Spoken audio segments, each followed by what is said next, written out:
Rahe-e-Iman. Don't forget to subscribe our channel. نحمده ونصلي على رسوله الكريم أما بعد فأعوذ بالله من الشيطان الرجيم بسم الله الرحمن الرحيم وأطيعوا الله وأطيعوا الرسول وأولي الأمر منكم صدق الله العظيم اللهم صل على سيدنا مولانا محمد وعلى آل سيدنا مولانا محمد وبارك وسلم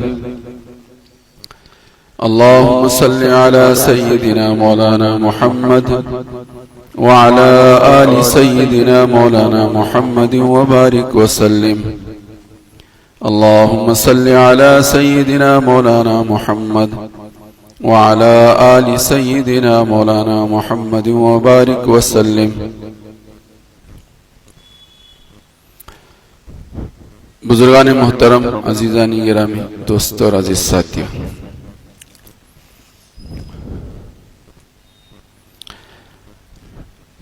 جیسا کہ کئی دنوں سے بات چل رہی ہے کہ امت اور ساری انسانیت اور سارا عالم حالات سے دوچار ہے، اس کے لیے بہت سارے امور ہیں، اسباب ہیں جن کو حل کر کے ہی ہم دنیا میں چین سکون کی راحت کی زندگی گزار سکتے ہیں۔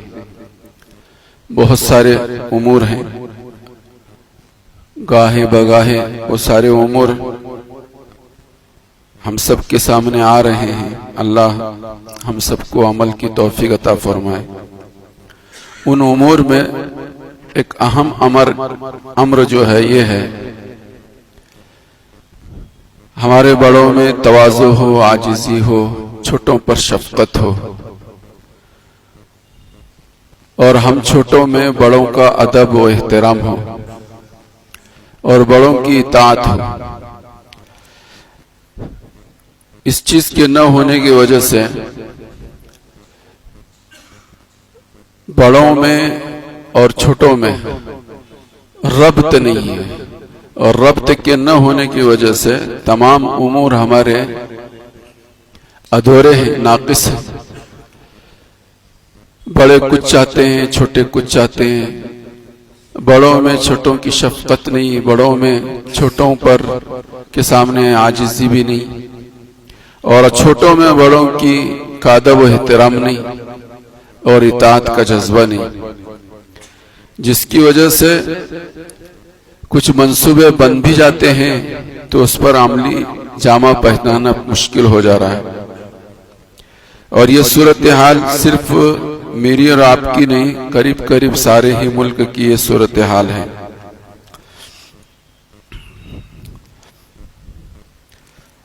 ہمارے بڑے ہوتے ہوئے بھی چھوٹے سے چھوٹے کے سامنے چھوٹے ہوتے تھے۔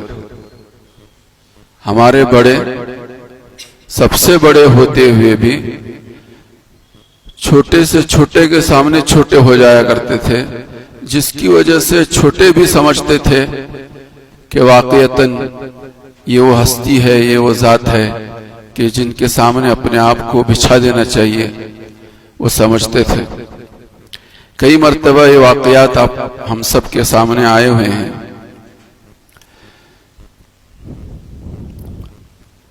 حضرت امام ابو حنیفہ رحمۃ اللہ علیہ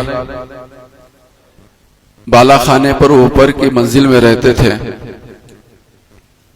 ایک آدمی سیڑھی چڑھ کر اوپر پہنچا اور پہنچ کر حضرت امام ابو حنیفہ رحمۃ اللہ علیہ کو آواز دی۔ حضرت امام ابو حنیفہ اپنی مشغولی سے ہٹ کر پکارنے والے کی پکار پر دروازہ کھول کر ملاقات کی اور وجہ پوچھی کہ کیوں آنا ہوا ہے۔ تو آنے والے نے کہا کہ حضرت ایک بات پوچھنے کے لیے آیا تھا، لیکن وہ بات میرے ذہن سے نکل گئی۔ تو امام ابو حنیفہ رحمۃ اللہ علیہ نے فرمایا کہ کوئی بات نہیں، کوئی حرج کی بات نہیں ہے، جب یاد آ جائے پوچھ لینا، جب یاد آ جائے پوچھ لینا۔ واپس آ گیا، ایک بار نہیں، دو بار نہیں، 7 مرتبہ اس طرح سے اس نے کیا۔ واقعات میں بزرگوں کی جو سیرت لکھی گئی ہے، سوانح حیات جو لکھی گئی ہے، ان میں امام اعظم ابو حنیفہ رحمۃ اللہ علیہ کی سوانح عمری میں یہ بات لکھی ہے کہ اس آدمی نے یہ کام 7 مرتبہ کیا۔ ہر مرتبہ جاتا تھا اور کہتا تھا کہ ابھی یاد تھا، ابھی بھول گیا۔ 7ویں مرتبہ جب پہنچا تو اس نے پھر کہا کہ حضرت مسئلہ یہ تھا کہ مجھے یہ معلوم کرنا تھا کہ انسان کا پاخانہ جو ہوتا ہے میٹھا ہوتا ہے یا کڑوا ہوتا ہے۔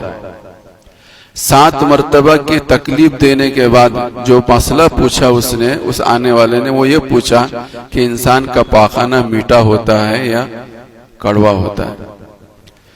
امام ابو حنیفہ رحمۃ اللہ علیہ بہت بڑے آدمی تھے۔ صحابہ کے بعد سب سے زیادہ امت پر کسی کا حق ہے تو وہ امام ابو حنیفہ رحمۃ اللہ علیہ کا حق ہے۔ حضرت صحابہ کی شان تو نرالی شان ہے، ان کا مقام تو بہت اونچا مقام ہے، ان کی خدمات بڑی اونچی خدمات ہیں، لیکن ان کے بعد اگر امت پر سب سے بڑا کسی کا احسان ہے تو امام ابو حنیفہ رحمۃ اللہ علیہ کا احسان ہے۔ آج بھی پوری دنیا کے اندر 60-70% لوگ حضرت امام ابو حنیفہ رحمۃ اللہ علیہ کے ماننے والے مقلد ہیں۔ تو حضرت امام ابو حنیفہ رحمۃ اللہ علیہ نے بجائے یہ کہ اس کو جھڑک دیتے، جھٹک دیتے، ناراض ہوتے، غصہ ہوتے، دھکا دیتے، یہ کچھ نہیں کیا، بلکہ اس کے مسئلے کو حل کرنے کی کوشش کی اور اس کا جواب دیا کہ یہ شکل ہے تو یہ ایسا ہے، یہ شکل ہے تو یہ ایسا ہے۔ امام ابو حنیفہ رحمۃ اللہ نے بتایا یہ ہے ہمارے بڑوں کی عاجزی اور انکساری، کہ چھوٹے سے چھوٹا بھی آتا تھا تو اپنے آپ کو اس کے حوالے کرتے تھے، اس کے کسی بھی بے تکے کام پر، بیجا کام پر، غلط حرکت پر چھڑکنا، جھٹکنا اور اپنے سے دور کرنا، یہ ہمارے بزرگوں کا شیوا نہیں ہے۔ بزرگوں نے ہمیشہ ہمارے چھوٹوں کو اپنے سینے سے لگانے کی کوشش کی ہے، اور آج بھی میری اور آپ کی سب کی ذمہ داری ہے کہ ہم اپنے چھوٹوں کو اپنے سینے سے لگائیں۔ 19-20 ہوتا رہتا ہے، ہوا ہے، حضور کے زمانے میں بھی ہوا ہے، آج بھی ہو رہا ہے، قیامت تک ہوتا رہے گا۔ سرکار مدینہ محمد عربی صلی اللہ علیہ وسلم کے ساتھ بھی ہوا۔ پیارے نبی صلی اللہ علیہ وسلم غزوہ حنین میں مال غنیمت خوب ملا، 6000 قیدی ملے اور 24,000 اونٹ ملے اور 40,000 بکریاں ملی اور 4,000 اوقیہ چاندی ملی۔ اتنا مال غنیمت کسی اور موقع پر حضور صحابہ کو نہیں ملا جتنا غزوہ حنین، اور حالات بھی اتنے گمبھیر تھے غزوہ حنین کے موقع پر۔ مکہ مکرمہ فتح ہوا تھا اور مکہ مکرمہ سے فتح ہونے کے بعد سرکار مدینہ غزوہ حنین کی طرف کے لیے چلے، طائف کی طرف چلے، حالات بہت ہی گمبھیر تھے۔ حضور صلی اللہ علیہ وسلم بھی کافروں کے جتھے میں آ گئے تھے اور صحابہ بھی منتشر ہو گئے تھے، دیگر گو حالات تھے، لیکن اللہ کی مدد شامل حال رہی ہوئی اور مسلمانوں کو فتح ملی، اور مسلمانوں کے فتح ملنے کے بعد مال غنیمت کے طور پر یہ اتنا مال آیا۔ 6000 غلام آئے، 24,000 اونٹ آئے، 40,000 بکریاں آئیں اور 4,000 روپیہ چاندی مال غنیمت کے طور پر آیا۔ لیکن اتفاق ایسا ہے کہ سرکار مدینہ محمد عربی صلی اللہ علیہ وسلم نے یہ مال جو ہے تالیف قلب کے لیے، جو ابھی مکہ مکرمہ فتح ہونے کے بعد جو حضور سے جڑے ہوئے تھے، بظاہر انہوں نے اسلام کا اظہار کیا تھا، ایسے لوگ بھی حنین میں پہنچے تھے، تو وہ سارا مالی غنیمت جو تھا اس کا بیشتر حصہ، بڑا حصہ، زیادہ حصہ ان لوگوں میں تقسیم کر دیا۔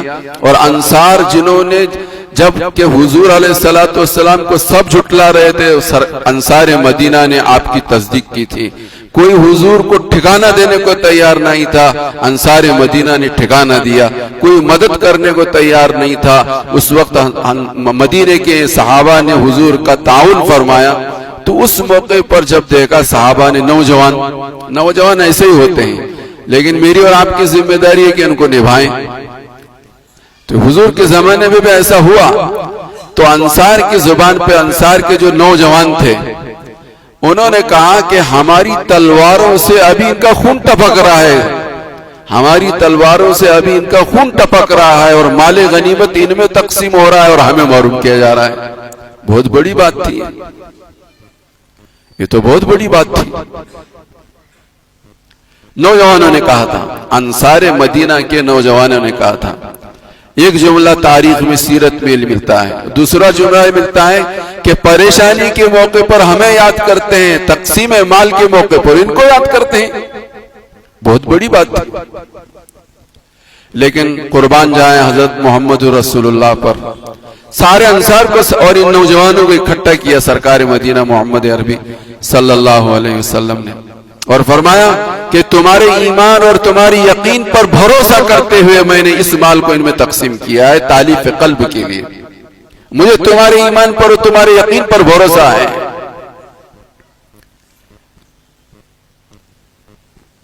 اور پھر تقریر فرمائی، تم یہ کہہ سکتے ہو، حضور نے فرمایا کہ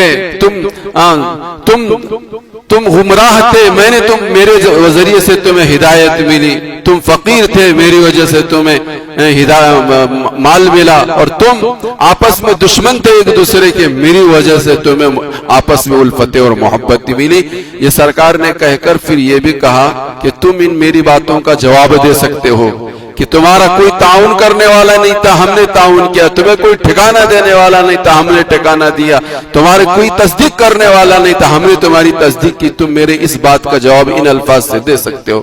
پھر سرکار نے فرمایا، اے انصار، کیا تم اس بات پر خوش نہیں ہو؟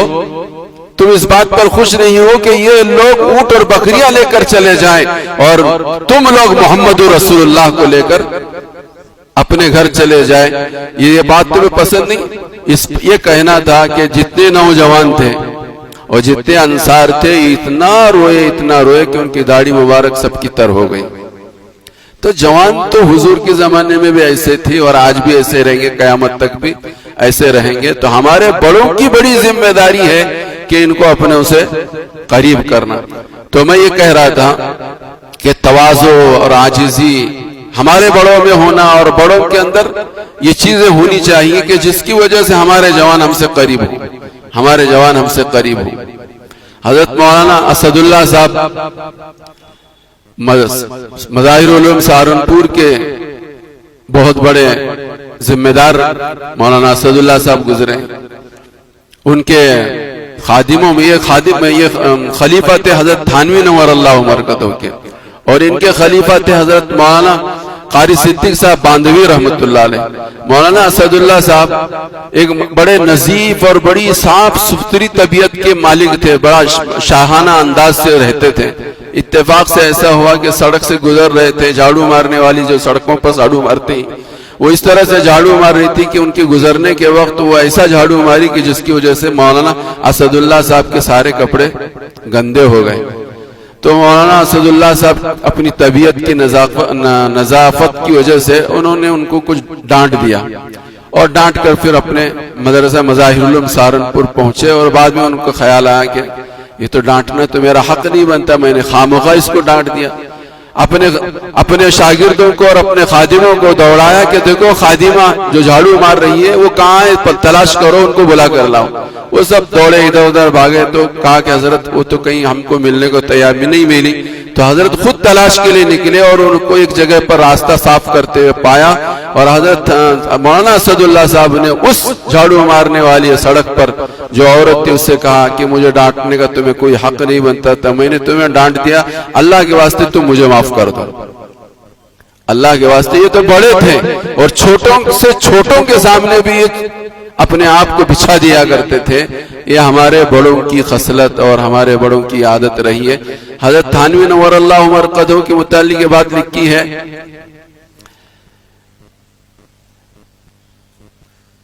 کہ حضرت تھانوی نے فرمایا کہ ایک موقع پر فرمایا کہ میں جنت تو اللہ سے نہیں مانگ سکتا، جنت تو میں نہیں مانگتا، کم از کم میں اتنا مانگتا ہوں کہ جنتیوں کے جوتوں کی جگہ مجھے جگہ مل جائے، جنتیوں کے جوتوں کی جگہ مجھے جگہ مل جائے۔ اور یہ بھی اس لیے مانگتا ہوں کہ میرے اندر جہنم کی تکلیفوں کو برداشت کرنے کی سکت نہیں ہے، ورنہ میں تو جہنمی کا مستحق ہوں۔ میں تو جنت تو نہیں مانگ سکتا، جنت مانگنا تو بہت بڑی بات ہے، میں اس مانگنے کا حقدار نہیں ہوں، میں اپنے آپ کو اس کا حقدار نہیں سمجھتا۔ حضرت عبداللہ ابن مبارک، اب ان کی سیرت طیبہ بھی، ان کی سیرت میں یہ بات لکھی ہوئی ہے کہ ایک دن پریشان ہو گئے، لوگوں نے پوچھا کہ پریشانی کی کیا وجہ ہے؟ نہیں، مجھ سے کا ایسا بے تکا کام ہو گیا ہے کہ جس کی وجہ سے میں پریشان ہوں۔ تو پوچھا کیا کام ہو گیا؟ کہا کہ میں نے اللہ سے آج جنت مانگ لی، اللہ سے میں نے جنت مانگ لی۔ فرمایا کہ جنت مانگنے کا میں تو حقدار نہیں ہوں اور جنت کو میں نے مانگ لیا، یہ تو بہت غلط کام ہو گیا، یہ صحیح کام نہیں میں اپنی نظر میں۔ باقی یہ ہے کہ مجھے اور آپ کو اللہ سے جنت مانگنا چاہیے، لیکن اپنے کسی عمل کے بدلے میں جنت نہیں مانگنا چاہیے۔ ہمیں اور آپ کو جنت، اللہ دعا حضور کی دعاؤں میں اللہم انا نسألک الجنہ ونعوذ بک من النار، اے اللہ ہم تجھ سے جنت کا سوال کرتے ہیں، حضور کی دعاؤں میں۔ لیکن یہ بڑے لوگ ایسے تھے کہ یہ بڑے ہوتے ہوئے، خدا کے قریب ہوتے ہوئے بھی اپنے آپ کو اس کا حقدار نہیں سمجھتے تھے۔ اس حق کا سوال کرنا یہ بھی ایک بڑے کے سامنے جری بننا ہے۔ اللہ پاک بڑوں کے بڑے ہیں، ان کے سامنے اس بات کا مطالبہ کرنا گویا کہ اپنی جرأت مندی کا اظہار کرنا ہے۔ ہم سب کو بھی اللہ سے جنت مانگنی چاہیے، لیکن کسی عمل کے بدلے میں نہیں۔ عمل کے بدلے میں تو کوئی جنت میں نہیں جائے گا۔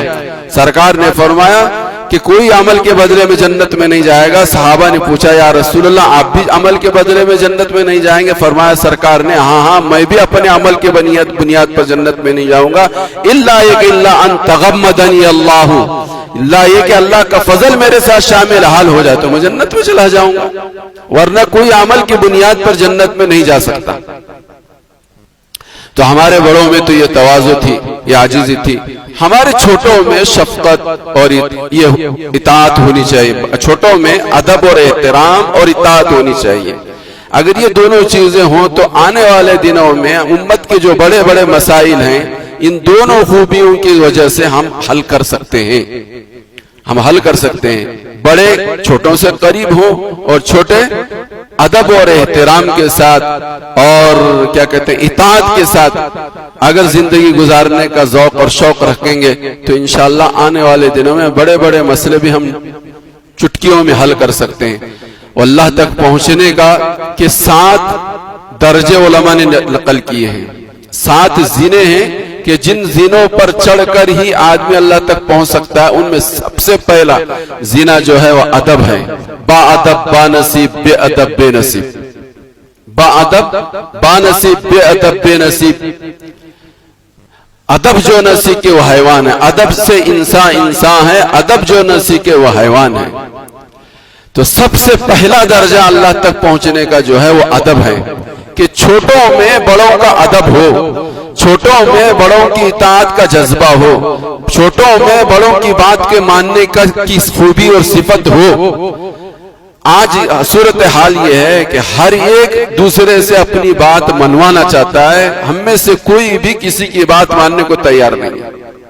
اگر یہی صورتحال رہی تو ہمارے اوپر جو حالات، جن حالات سے ہم دوچار ہو رہے ہیں اور جن حالات کو ہم بھانپ رہے ہیں، ہمارے بڑے بھانپ رہے ہیں اور سمجھ رہے ہیں، دور اندیشی دور نظری سے دیکھ رہے ہیں، ان حالات کا ہم سدباب نہیں کر سکتے، ان حالات کا ہم حل نہیں کر سکتے جب تک کہ ہمارے بڑے اپنے تواضع اور عاجزی کے ذریعے سے اپنے جوانوں کو اپنے سے قریب نہیں کریں گے، اور ہمارے جوان اور ہمارے چھوٹے جب تک ان کے اندر اطاعت اور ادب اور ان کی بڑوں کا احترام ان کے دل میں نہیں ہوگا، اس وقت تک ہم کوئی کام نہیں کر سکیں گے۔